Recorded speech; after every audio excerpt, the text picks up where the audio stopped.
cette Opel Astra, on va donc faire un diagnostic parce que le client nous informe perdre de la puissance et avoir une surconsommation de son véhicule. Donc du coup, on va faire un diagnostic pour savoir ce qu'il en est. À notre avis, il s'agit d'un problème d'allumage parce que c'est aléatoire, aussi bien à chaud qu'à froid, et on pense peut-être à une bougie. Donc on va faire un diagnostic. Donc on va éviter le reflet. Voilà. Donc on va, c'est une Opel.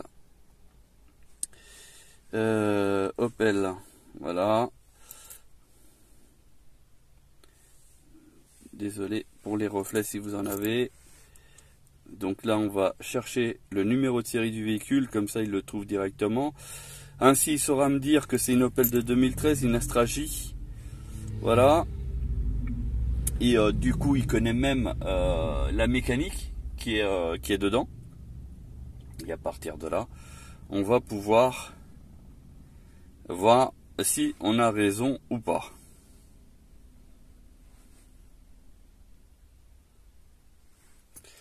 Elle est non équipée du stop and start. Bon, ça risque de prendre pas mal de temps. Version de module de commande, alors c'est manuel. Parce que là-dessus elle existe en automatique et en boîte robotisée. Alors, on laisse aller. Ici, il va atteindre les 100%. Donc, tant qu'il n'aura pas atteint les 100%, on va laisser chercher. Donc, ça risque de durer longtemps. On va éviter d'attendre bêtement. Donc là, on voit bien qu'il y a le voyant moteur allumé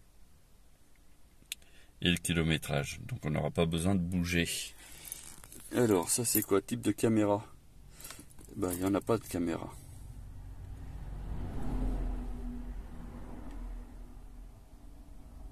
Alors, module de commande de phare.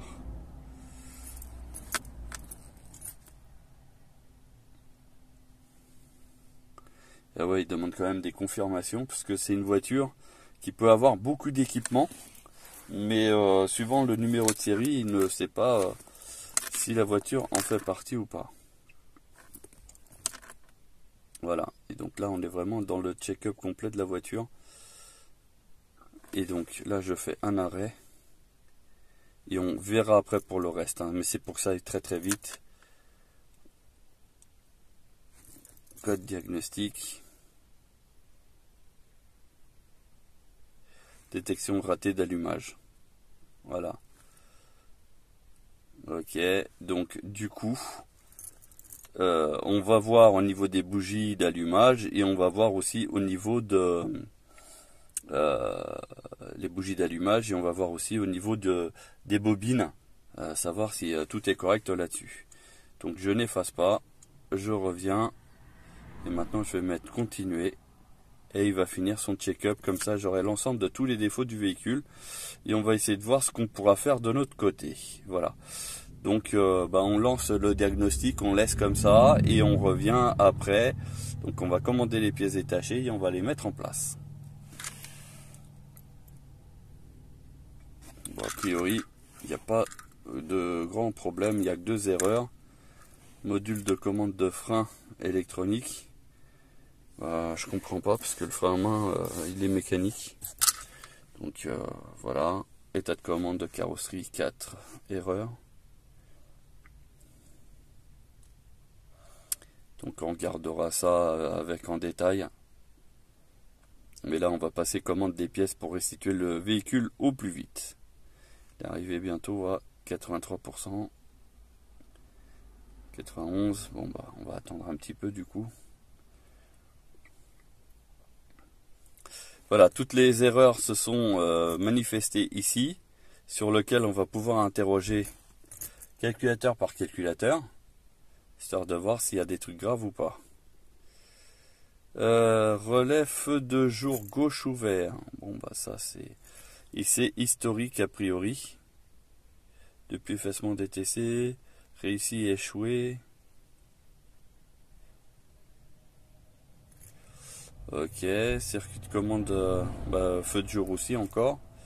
La pile d'émetteur de verrouillage dysfonctionnement, donc ça c'est la pile de la télécommande. Et circuit de feu arrière droit, donc il est ouvert. Bah, c'est tout simplement des ampoules, hein, tout simplement. Bah, ça sert à rien. Ça, bah, on va le faire dans la foulée. Voilà, et puis après l'autre problème c'était une commande de frein électronique. Bah, on va voir à quoi elle correspond. Parce que des fois, ça peut être tout simplement l'ampoule. En communication perdue avec le module de commande moteur. Données non validées. D'accord, bon, ça. Et ça a l'air de l'historique. Ok. Ah oui, mais comme la batterie est faible, donc il est possible qu'il y ait eu aussi des anomalies parce que la tension était trop faible. Bon, allez. C'est pas grave, on va remettre tout ça en place. Et on revient sur la vidéo. On va faire une intervention en fait sur la bobine d'allumage là-dessus. En fait, il faut savoir que c'est une seule bobine de type crayon qui sont les 4 soudées les unes aux autres. Il n'y en a qu'une qui est défectueuse et du coup on est obligé de changer les autres qui sont fonctionnelles. Voilà, bon on va faire ça étape par étape parce que en fait on a des ratés. La voiture de temps en temps aléatoirement elle tourne sur 3 cylindres, donc on a tout checké et a priori c'est la bobine numéro 3 qui pose problème, celle qui est à peu près ici. Voilà, donc on va mettre ça en route. Alors on retire les 2 boulons ici, on déclipse, donc là on tire la languette orange pour l'ouvrir. Vous voyez, ça c'est fini.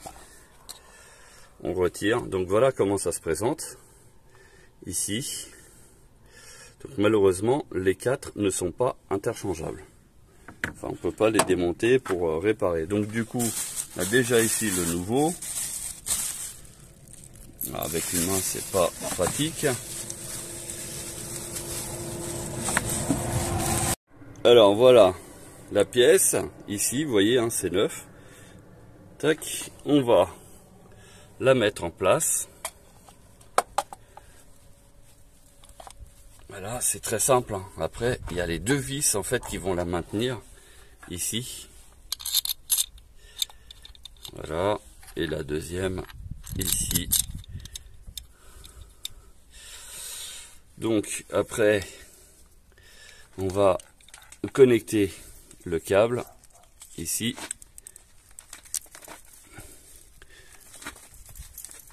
On pousse la partie orange, alors elle n'est pas bien enfoncée a priori. Voilà, et là on pousse. C'est la sécurité en fait pour éviter qu'elle se déclipse pendant qu'on roule. Donc on serre.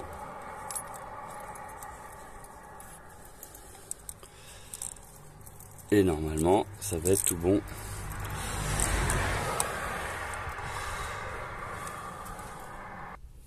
Voilà, on serre ça comme il faut.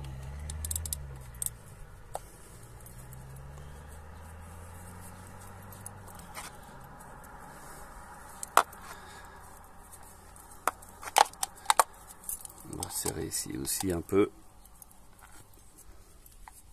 que ça se mette pas en biais, quoique une fois que c'est bien mis en place, après il n'y a pas trop de soucis.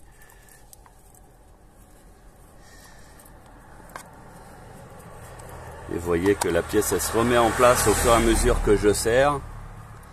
Donc ce qui veut dire que c'est tout bon là-dessus. Voilà, et malheureusement, voilà, la vieille pièce elle est là. Et malheureusement on peut pas détacher donc un puits, en fait une bobine, on peut pas la détacher pour la réparer. Voilà, ce qui est dommage parce que du coup il y a 3 bobines qui sont bonnes. Et ça c'est en fait ni plus ni moins que de la pollution pour rien. Voilà, j'ai bien mis en place, j'ai plus qu'à mettre le cache par dessus.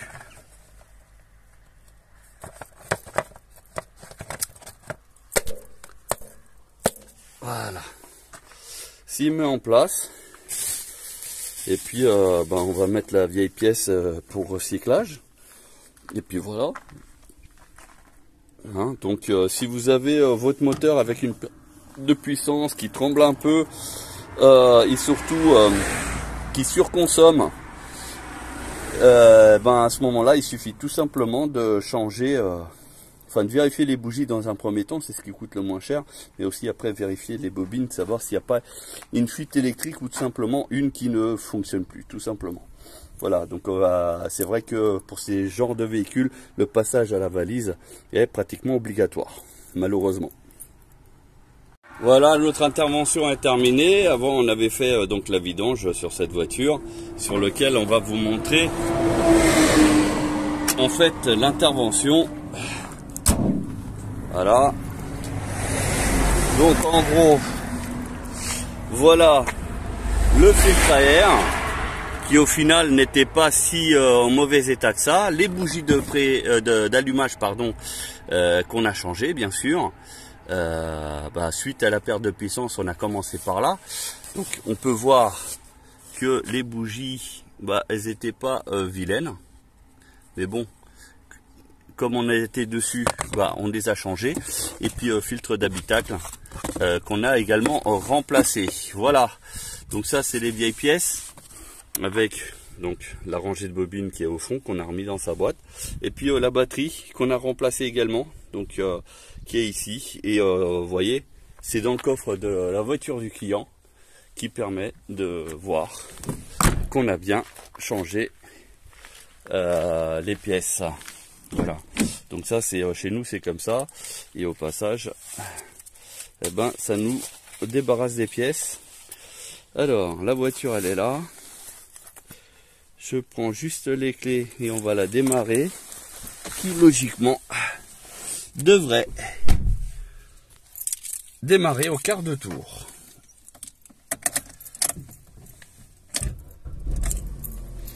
C'est le pot de terre contre le pot de fer. Et voilà. Donc par contre, il affiche toujours un voyant moteur allumé. Donc ça, on va passer la valise parce que malgré là, on voit que ça accélère bien, il n'y a pas de problème. Donc malgré que la réparation elle est effectuée, sur cette voiture, on est obligé de passer la valise diagnostique pour effacer le voyant moteur. Voilà. Donc on va le faire, il n'y a pas de problème. Donc l'autre c'est le frein à main qui est tiré. Et puis la ceinture parce que je ne l'ai pas mise. Je suis à l'arrêt, je suis ici. Voilà. Donc du coup on va passer la valise, on va checker et on va effacer. Et faire un essai routier bien sûr. Et puis on va pouvoir appeler le client pour la restitution de son véhicule. Voilà. Intervention terminée. On va donc rentrer dans la voiture pour faire un effacement diagnostic. Alors, voyant moteur est allumé et on démarre la voiture. Est-ce qu'il s'est éteint? Il s'est éteint. On a un code 16 qui s'affiche et rien d'autre. Bon tant mieux. Alors on y va, on check.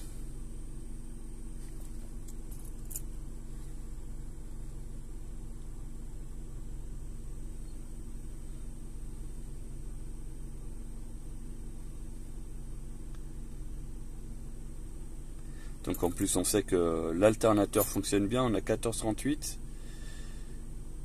Voilà, donc là il va nous dire s'il y a quelque chose.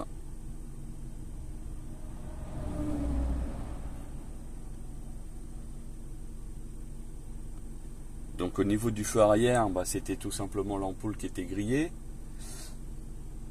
Et au niveau de l'avant, je pense que c'est un mauvais contact parce que l'ampoule elle était bonne. Et d'ailleurs là ça me revient. Donc on va aller en profondeur savoir ce qu'il en est.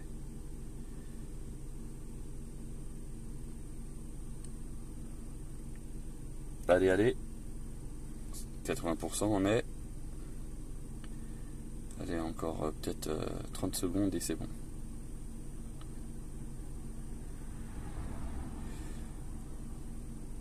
Deux erreurs, module de commande de carrosserie, ok.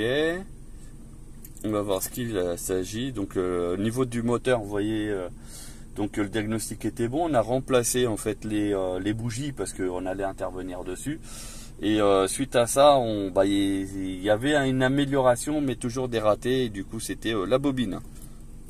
Voilà. Donc ici, on a circuit de commande relais feu de jour ouvert et circuit de jour ouvert toujours. Et ils disent que c'est le relais, mais non, il n'y a pas. Donc,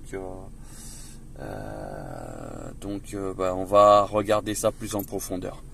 Il n'y a pas de souci. De toute manière, il ne reste plus que ça. Tout le reste est corrigé. Donc, quelque part, c'est tant mieux. Voilà, il n'y a vraiment que ça. Il n'y a rien d'autre. On va finir et on va rendre la voiture au client. Voilà.